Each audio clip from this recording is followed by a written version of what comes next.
नमस्कार. मी पल्लवी आणि सर्वांचे खूप खूप स्वागत आहे मिसेस पल्लवी ब्लॉग्समध्ये, म्हणजेच आपल्या चॅनलमध्ये. तर आज आहे रविवार आणि रविवार म्हणले की कामाची तर काय धावपळ आणि कशी गडबड असते तर तुम्हाला सगळ्यांना आपल्याला माहितीच आहे. आणि आता तर वाजलेले आहेत 12 वाजता मी म्हणजे तुम्हाला बोलायला घेतले.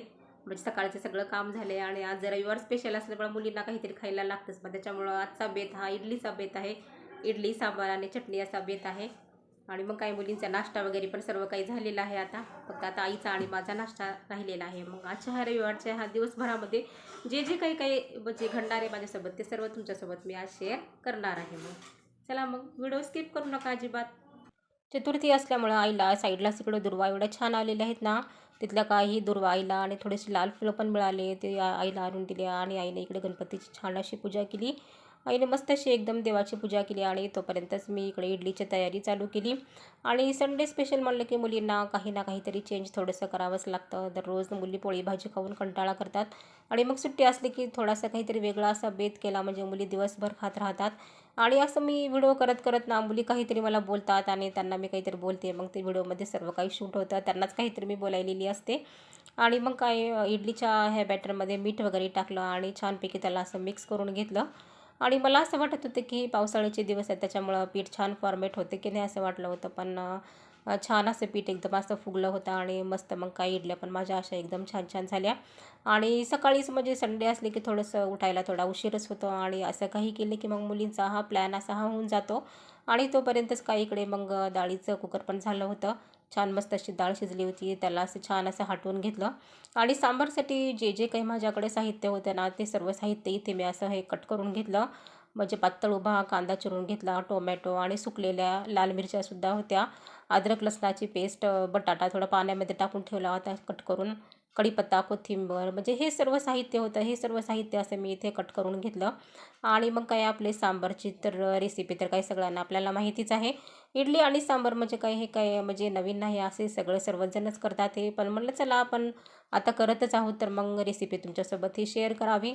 मग काही पातेलं ठेवलं आणि त्याच्यामध्ये तेल टाकलं, जिरे मोहरी टाकले आणि ह्या सुकलेल्या काही मिरच्या होत्या माझ्याकडं त्या अशा तेलामध्ये सोडल्या. आणि पातळ उभा चिरलेला कांदा होता तो पण असं छानपैकी लालसर होईपर्यंत असं त्याला परतवून घेतलं. आणि त्याच्यामध्ये परत टोमॅटो सोडले, बटाटे वगैरे पण सोडले त्याच्यामध्ये. आणि छानपैकी याला असं मिक्स करून घेतलं. आणि मला सांबारसाठी ना शेवग्याची शेंगच खूप जास्त आवडते. म्हणजे तुमचं बाकीचं काही साहित्य म्हणजे काही असो किंवा नसो, पण शेवग्याची शेंग जर असेल ना तर मग आपलं सांबार हे एकदम असं छान होतं. पण कसं यावेळेस काही शेंग काय भेटली नाही मला. म्हणजे असं वाटलं की भाजीचा गाडा वगैरे येईल करल त्याच्यासोबत घ्यावं करावं असं वाटलं होतं, पण गाडा पण काही आला नाही आणि बाहेर पण काही जाणं झालं नाही. मग आहे त्या साहित्यामध्ये सांबार असं बनवून घेतलं. आणि मग काही सर्व हे साहित्य टाकलं, त्याच्यामध्ये हळद टाकली, मिरची टाकली लाल, आणि सांबार मसाला जर नसेल तर काय सांबारला काही टेस्टच नाही. तुमचं काही असो अथवा नसो, पण सांबार मसाला जर असेल ना मग काही आपलं सांबार तर एकदम असं परफेक्टच होतं. मग काही मसाला वगैरे टाकून घेतला आणि छानपैकी त्याला असं परतवून घेतलं. आणि एकदम छान असं सांबार इथं माझं रेडी झालं. आणि लिंबू असं पिळून घेतलं मी त्याच्यामध्ये आणि साखर टाकली आणि वरून थोडीशी कोथिंबीर भरभरली. आणि मग काही छान असं सांबार इथे असं रेडी झालं. आणि आमच्या घरात ना सर्वांना म्हणजे सांबार असं हे पातळच आवडतं, म्हणजे असं सर्वजण असं सांबार खूप असं पितात. आणि तोपर्यंतच इकडे लगेच डाळव्याची चटणी अशी करायला घेतली. डाळवं आणि शेंगदाणे हे मिक्सरमध्ये काढून घेतले होते मिरची टाकून करून. आणि त्याच्यामध्ये त्याला असं असं जिरे मोहरी टाकून, कढीपत्ता टाकून, कोथिंबीर टाकून त्याला असं छान असं तडका दिला. आणि मग काही ते चटणी पण इथे माझी रेडी झाली. आणि तोपर्यंतच इकडे इडल्या पण अशा छान अशा स्टीम झाल्या होत्या. आणि त्याच्यामध्ये सुरी घालून पाहिली तर ना एकदम असं त्याला काही चिटकलं नाही, म्हणजे इडल्या एकदम अशा आपल्या छान अशा एकदम अशा रेडी झाल्या होत्या. आणि मग काही काढून घेतल्या अशा ह्या. आणि असे काही आयटम करायलो ना तर मग मुलींना ना एकदम असं पटकन खायला लागतं. आणि मग काही काढून घेतल्या ह्या आणि मुलींची ताटं पण लगेच इकडे रेडी केली. आणि मग काही त्यांचं बेत आता दिवसभर इडली सांबार चटणी आपल्या आपल्या हाताने घेणं आणि खाणं असं चालू असतं. इडली ही दाखवली मी तुम्हाला, एवढी लुसलुशीत छान इडली झाली होती ना माझी. सर्व इथं रेडी झालं आणि मुलींची ताटं पण इथे रेडी केली. आणि मुलींनी पोट भरून खाल्लं. आणि त्यांची कॉम्प्लिमेंट आपल्याला असं एकदम छान आली ना, मम्मी मस्त झाले म्हणलं ना, झालं मग आपण जे केलो ना त्याचं काहीतरी चीज झालं असं वाटतं. गणपती आणि लक्ष्मीचा पिरियड हा जवळ येत आहे, त्याच्यामुळे आमच्या कॉलनीमध्ये एवढ्या बायका असे एकदम सुंदर सुंदर सजावटीचं सामान घेऊन फिरत आहेत. मग त्याच्याकडेच आज मी सकाळी थोडंसं सामान खरेदी केलेलं आहे. मला आता चला आपण घेतलेलेच आहोत तर तुमच्यासोबत ते शेअर करावं म्हणलं. खूप सुंदर असे एकदम छान मागे लावायची माळा, फ्लावर पॉट वगैरे त्या घेऊन फिरत होत्या. आपण सकाळच्या टायमिंगमध्ये मला तेवढं त्यांच्यासोबतचं तर काही शूट करणं झालं नाही. म्हणलं चला आपण घेतल्यानंतरच ते तुम्हाला दाखवावं म्हणलं. मग हे अशा एक माळा एक घेतलेल्या आहेत.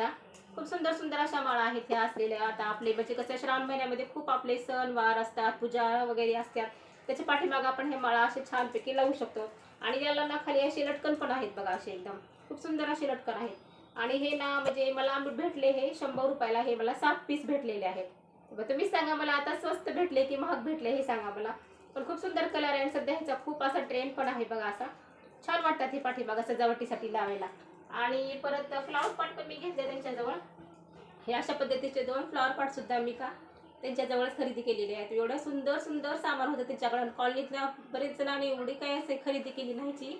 खूप जणांनी म्हणजे हे सामान याचं विकत घेतलं आणि याचा कलर पण मला खूप जास्त आवडला.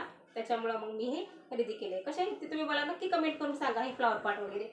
आता आपल्याला लक्ष्मीच्या टायमिंगमध्ये तर ना जेवढं आपल्याकडे सजावटीचे सामान वगैरे असेल ना ते आपल्याला कमीच पडतं. त्याच्यामुळे आता का नवीन नवीन जे काही येत आहे ना ते थोडं थोडं घेऊन ठेवलं म्हणजे ते आपल्याला छान सजावटीसाठी त्याचा आपल्याला वापर करता येतो. तर चला मग असा होता आपला आजचा हा ब्लॉग. रविवारचा दिवस हा माझा अशा पद्धतीने गेला. मस्त छान इडली केली, मुलांनी सगळ्यांनी इडली खाल्ली. आणि या चतुर्थी सुद्धा आहे, पण चतुर्थी काही आमची नसते, पण छान पूजा वगैरे देवाची सर्व काही व्यवस्थित झालेलं आहे. रविवारचा दिवस हा माझा आता असा गेलेला आहे. चला मग व्हिडिओचा एंड मी आता इथेच करते. आणि हा मला एक सांगायचं आहे की लॉंग व्हिडिओ बनवण्यासाठी ना खूप सारी अशी मेहनत घ्यावी लागते. त्याच्यामुळं कमीत कमी व्हिडिओला ना लाईक तरी करत जा. कारण शॉर्ट्स व्हिडिओसाठी नाही पण लॉंग व्हिडिओसाठी खूप मेहनत घ्यावी लागते. आणि खरंच तुम्हाला कशा पद्धतीचे माझे व्हिडिओ पाहायला आवडतील ना ते मला तुम्ही कमेंट करून नक्की सांगा. आणि आजचा हा ब्लॉग जर आवडला असेल तर व्हिडिओला माझ्या लाईक करा, शेअर करा आणि चॅनलला माझ्या सबस्क्राईब करा. भेटूया पुन्हा अशाच आणखीन एका छान नवीन ब्लॉगमध्ये. तोपर्यंत सर्वांना बाय. श्री स्वामी समर्थ.